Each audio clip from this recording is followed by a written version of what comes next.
Hello guys! Fast forward, andito kami sa Antong Falls. Ayan. Pwede nabibidyo na ako dyan kasi nung papunta kami, ako ang nag-drive. Ang passenger princess ko si Sister Via. So ito, maglalakad pa kami papunta doon mismo sa mga falls. Bali, first time ko po pala ditong pumunta. I mean kami, first time namin pumunta, pero yung mga ibang kasama namin is nakapunta na rin dito. So ayan, lakad-lakad muna kami. Super excited kami dito. Tapos, yan, mag-video-video. Ay, kunwari, vloggerist. Ganda-gandahan, ganyan lang. Tingnan nyo naman yung babae sa likod ko. Vloggerist din. Nakarating pala kami dito mga 7:30 na kasi bumiyahe kami mga around 6 AM. So, bali wala pa kaming tulog dyan. Lahat kami wala pang tulog.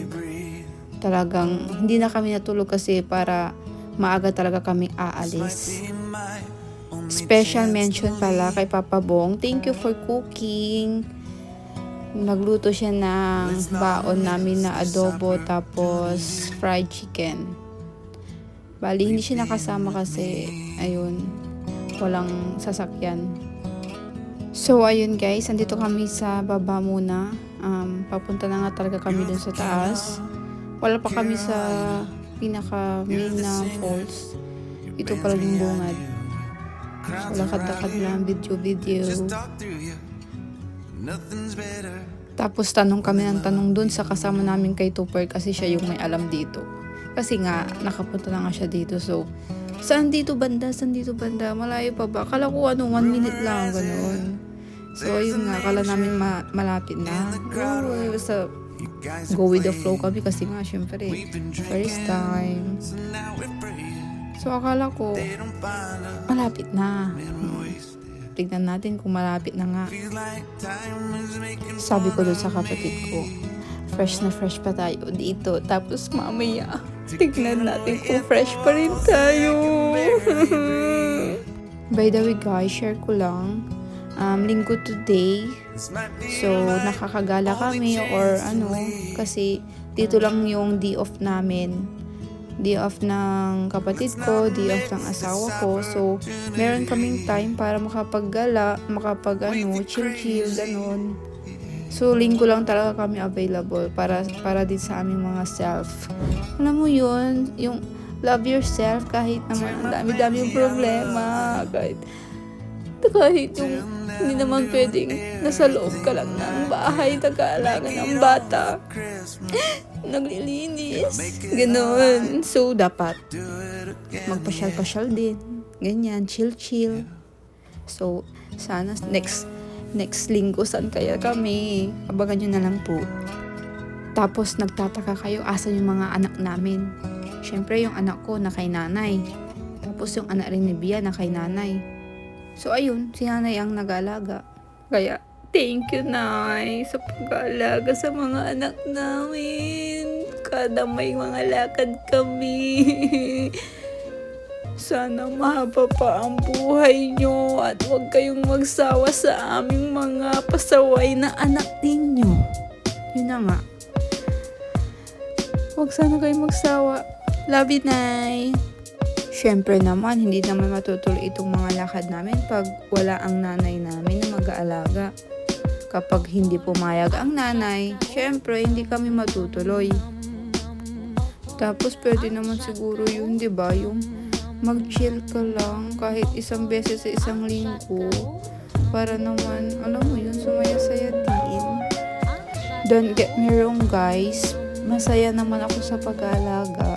Sa pag-aalaga sa pamilya ko, paglilinis, pero iba rin yung nakakagala ka sa labas, iba rin yung simoy ng hangin sa labas, iba rin yung ganito talaga. So, alam nyo na yan, nagigets nyo na ako. So, ayun na nga guys. Kanina pa ako labir dito, tapos hindi ko alam. Hindi pa kami nakakarating. So, hello to my asawa. Sahay ka naman. Ay, naku, pumali pala yun. Ay, super bad naman yan. Inulit pa. Sabi ko sa'yo, huwag kang ganyan. You're so bad. Pasensya na kayo guys, asawa ko. Ganyan-ganyan lang yan, pero mabait yan. Oh, tignan mo babe. Di ba? Ang saya ko na nun. Yan, lakad-lakad lang. Lakad-lakad lang. Hawakan mo ko, baka ako'y mahulog. Mahulog sa iba. So, andito na nga kami. Ang akala ko, ito na yun. Akala ko, dito na kami mailigo. Pero tignan nyo naman guys. Yarn. Nakakatakot, diba? Parang, sabi ko, pangit dito. I mean, hindi man siya pangit, pero wag dito. Kasi parang malalim. Hindi kaya maligo. Tapos tingnan nyo naman, ang taas-taas namin dyan, no? So, nag-picture-picture lang ata kami dyan. Tapos, tumaas na kami. So, ito na talaga. Fast forward na natin ito. Tayo ay tumataas na. Pataas na tayo niyan. So, hindi pa tayo, alam mo yun, yung parang nag-explore pa lang tayo dyan. Medyo happy-happy pa tayo. Akala ko talaga guys, alam mo yun, yung malapit lang talaga. Pero pag mga ganito pala, pag mga ganitong mga falls, meron pala yung mga baba, tataas, tapos tataas ulit. May tataas pa talaga. So, iniisip ko, paano nangyari lahat ng ganito, no? Paano nagkakatubig doon sa pinakataas-taas hanggang mababa ng mababa. Tapos, tataka talaga ako sa mga bato-bato. Tignan mo naman ang lalaki. Paano to nangyari? Paano to nagawa? Ang galing-galing talaga ni Lord. Meron pala akong tips sa inyo guys. Kapag pupunta kayo dito sa Antong Falls, siguro wag na kayo magdala ng mga damit ninyo kapag tataas kayo. Kasi hindi nyo rin naman pala siya magagamit. So kapag parang yan, ang dami-dami namin bitbit. So dapat yung mga bag namin, mga damit namin, ganun, sa baba na lang, sa sasakyan na lang, sa motor na lang, ganun. Bali, ang dadalhin nyo na lang is yung mga tuwalya lang. Tapos, yung mga pagkain at tubig. Yun yung mga pinaka-importante. Pero, syempre, yung mga cellphone, wallet, huwag nyo iiwan dun sa kotse nyo or dun sa mga sasakyan ninyo kasi baka manakaw. Kasi, parang yan, si asawa ko, dala-dala niya yung bag namin. Andyan lahat ng mga damit namin, tuwalya. So, tataas kami, nabibigatan siya. Ganon din sa mga ibang kasama namin. So, yun na nga, medyo dun kami nagkamali. Tapos, nung pagbaba namin dyan, nung umuwi na kami, hindi namin nagamit yung mga bag. Bali, ganyan lang din kami umuwi. Ganyan din kami bumaba. Hindi na kami nakapagpalit dyan. Kasi guys, ang hirap tumaas. Ang hirap tumaas nang may mga bit-bit kayong ang dami-dami. Tingnan nyo naman kami dyan. Tingnan nyo yung mukha ko kanina. Medyo fresh pa ako. Tapos ngayon tingnan nyo, super pawis na ako. Umaga pa yan ha. Pero sobrang pawis at sobrang pagod na namin. Kasi nakailang falls na rin kaming nadaanan. Pero hindi pa pala yun yung dapat na lugar na pupunta namin. May mas maganda pa daw doon. So, yung si Tupper, sinusundan lang namin sila talaga. Medyo nasa unahan na sila.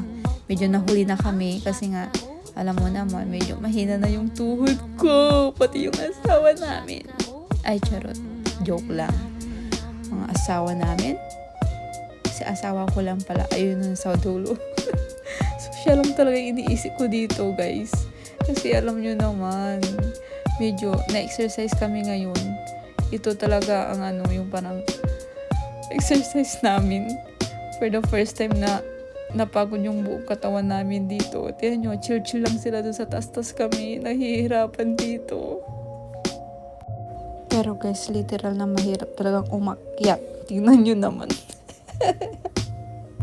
Sabi ko sa asawa ko, sulitin na natin to kasi hindi na to mauulit. Baka hindi na kami dito babalik kasi ang hirap talaga umakyat. Yung asawa ko, kawawa. Ay, sorry babe. Sabi ko, kaya pa ba? Oo, kaya pa. Sabi naman niya, ay sus, nagmaang-maangan ng lalaki. Tapos nagchichikahan kami.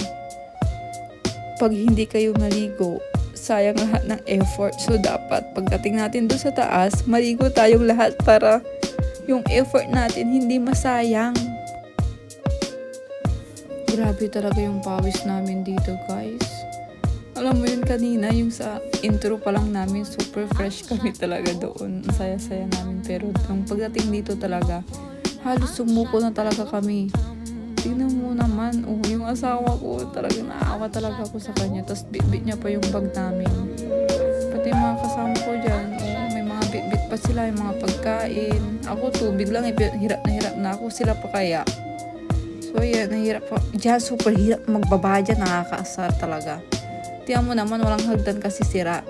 So kailangan ganyan. Uy, tingnan mo naman yung asawa ko. Natawa talaga ako dyan. Ngayon ko lang sila nakitang ganyan, no? Yung tawang-tawa talaga ako. Grabe yung pagbaba talaga. Tapos pagtaas, ganon. So akala ko dito na kami maliligo. Akala ko okay na. Hindi pa pala. Tataas pa pala kami. Tingnan niyo yung asawa ko. Matagal pa ba?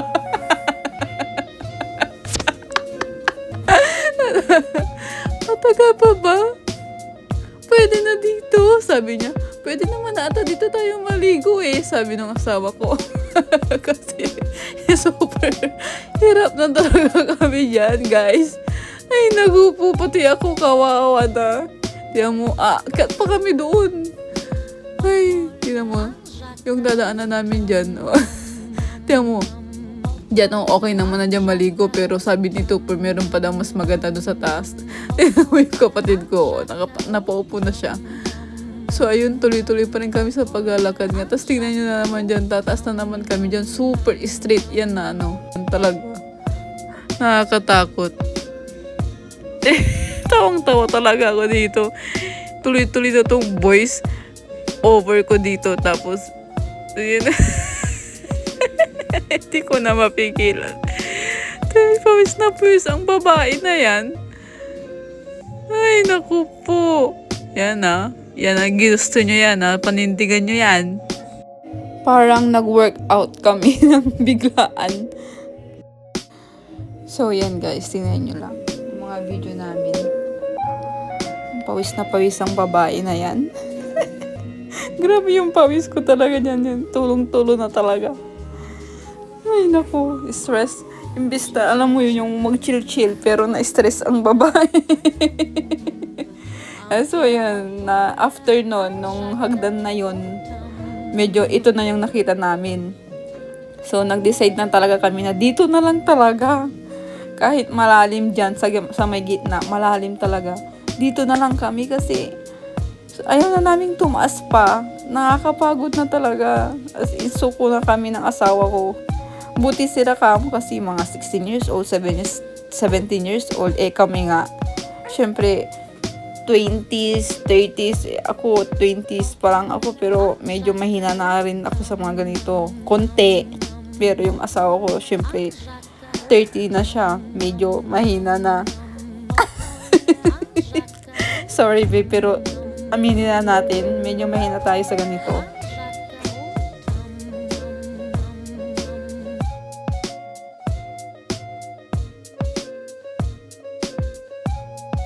Diba? Maganda rin yung view. So, ayan. Kumain na rin kami.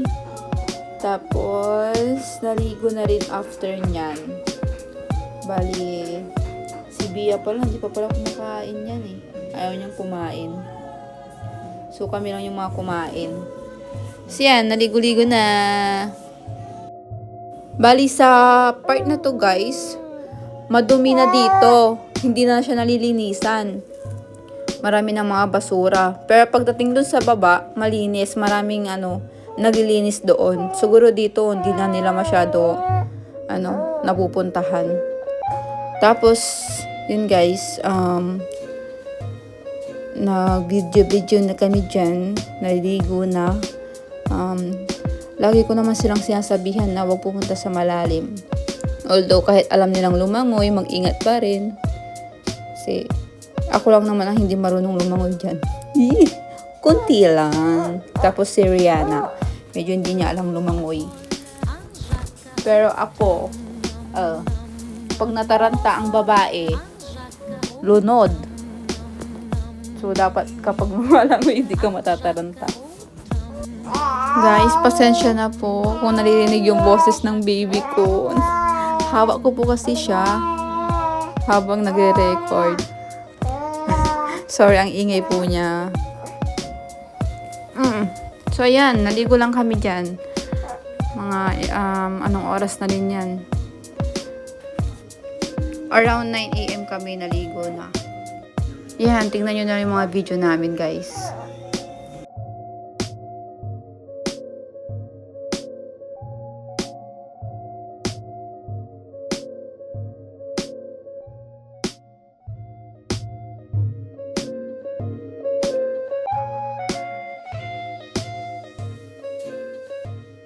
Guys, pagpasensyahan nyo na po yung voice record ko. Ito yung time na maliligo na ulit kami. Tingnan nyo yung cook. Pinalamig namin. Kasi hindi siya malamig.